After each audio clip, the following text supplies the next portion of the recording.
Okay, today we will discuss about the reproduction in case of bacteria. আজকে আমরা discover করব conjugation sexual reproduction in case of bacteria. একে আমরা sexual reproduction বলি বা প্যারাসেক্সুয়ালও আমরা বলে থাকি বা প্যারাসেক্সুয়াল রিপ্রোডাকশন আমরা বলে থাকি। তো এই যে কনজুগেশন, এটা প্রথম আমাদের ডিসকভার্ড করেছিল। The conjugation, the term was first discovered by Lederberg and Tatum, TATUM, Lederberg and Tatum. Next, এখানে কি হয়?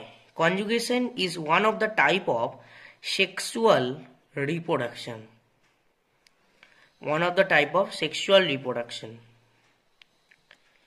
ঠিক আছে, it is a one of the type of sexual reproduction.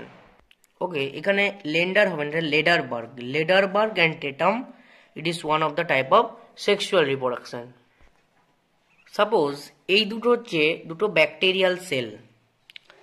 এটা ধরে নিই ডোনার ব্যাকটেরিয়া। এখানে ডোনার ব্যাকটেরিয়াকে বলার ধরে নিচ্ছি এখানে আমরা জিনোমিক ডিএনএ দেখতে পাচ্ছি, এখানেও আমরা জিনোমিক ডিএনএ দেখতে পাচ্ছি। এক্সট্রা কি দেখতে পাচ্ছি? এখানে একটা প্লাজমিড প্রেজেন্ট আছে, এখানে কোনো প্লাজমিড প্রেজেন্ট নেই। এই ব্যাকটেরিয়া সেলে কোনো প্লাজমিড প্রেজেন্ট নেই।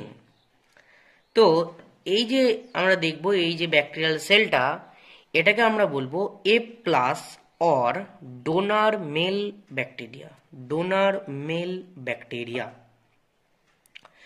আর এই যেটা দেখবো এইখানে এই ব্যাকটেরিয়াল সেলে যেখানে প্লাজমিড প্রেজেন্ট নেই, সেটাকে আমরা বলবো F- or recipient female bacteria. Okay, এই যে ডোনার অর মেল ব্যাকটেরিয়া, হয় I am written there A+ আর এখানে F- লিখেছি। A+ লিখেছি কারণ এখানে আমরা প্লাজমিড প্রেজেন্ট আছে। আমরা জানি প্লাজমিড ডিএনএ কন্টেইন সাম ইউনিক ফেনোটাইপিক ক্যারেক্টার। অর্থাৎ আমরা যদি এখানে A+ বা আর লিখি, বা আমরা অন্য কিছু যদি লিখি, সেটা রিপ্রেজেন্ট করে কি? সেটা রিপ্রেজেন্ট করে কিছু ফেনোটাইপিক ক্যারেক্টার। যেমন A+ হচ্ছে ফার্টিলিটি ফ্যাক্টর, আর হচ্ছে রেজিস্টিভ ব্যাকটেরিয়া। তাহলে প্লাজমিড প্রেজেন্ট আছে বলে সেইটা নিয়ে আমরা লিখছি A+ বা কিছু ফেনোটাইপিক ক্যারেক্টার। আর যেখানে প্লাজমিড নেই সেজন্য আমরা লিখছি F-। ওকে, আচ্ছা, এই যে ডোনার অর মেল ব্যাকটেরিয়াতে এখানে একটা সেক্স পিলাই প্রেজেন্ট থাকে, হোয়াট ইজ পিলাই? পিলাই হচ্ছে একটা হলো টিউবুলার স্ট্রাকচার, একে পিলাই বলে। এটা কনজুগেশনে সাহায্য করে। এই যে এটাকে আমরা বলি সেক্স পিলাই বা F পিলাইও আমরা বলে থাকি, এটা কিন্তু A+ ব্যাকটেরিয়ার ক্ষেত্রে আমরা দেখবো, কিন্তু কোনো রেসিপিয়েন্ট ফিমেল ব্যাকটেরিয়ার ক্ষেত্রে এরকম সেক্স পিলাই এরকম আমরা দেখতে পাবো না। আচ্ছা, তাহলে আমরা দেখলাম এই যে মেল ডোনার ব্যাকটেরিয়া, এক্ষেত্রে কিন্তু সেক্স পিলাই ছিল, কিন্তু এই যে রেসিপিয়েন্ট ফিমেল ব্যাকটেরিয়া, এই ব্যাকটেরিয়াটা কিন্তু এই সেক্স পিলাই কিন্তু ল্যাক করছে। যখন এই দুটো ব্যাকটেরিয়াল সেল একসঙ্গে কন্ট্যাক্ট করবে, ইচ আদার আসবে, তখন এই সেক্স পিলাই বা F পিলাইটা কি হবে? লেন্থে বাড়বে। সেক্স পিলাই অর F পিলাইটা কি হবে? লেন্থে বাড়বে, এবং এই যে রেসিপিয়েন্ট ফিমেল ব্যাকটেরিয়ার গায়ে গেছে এভাবে কিন্তু চিটে যাবে। এবারে কি হবে? এই যে প্লাজমিড, আমরা জানি plasmid is called the natural photocopy of the cell. তখন কি হবে? এ একটা ডুপ্লিকেট তৈরি করবে, এ নিজের মতো একটা ডুপ্লিকেট এখানে তৈরি করবে। কি করবে? এই নিজের মতো একটা ডুপ্লিকেট তৈরি করবে। কেন? Plasmid is called the natural photocopy of the sell.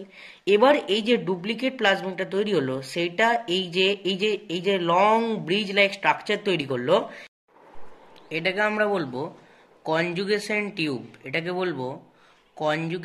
Tube, or cytoplasmic bridge,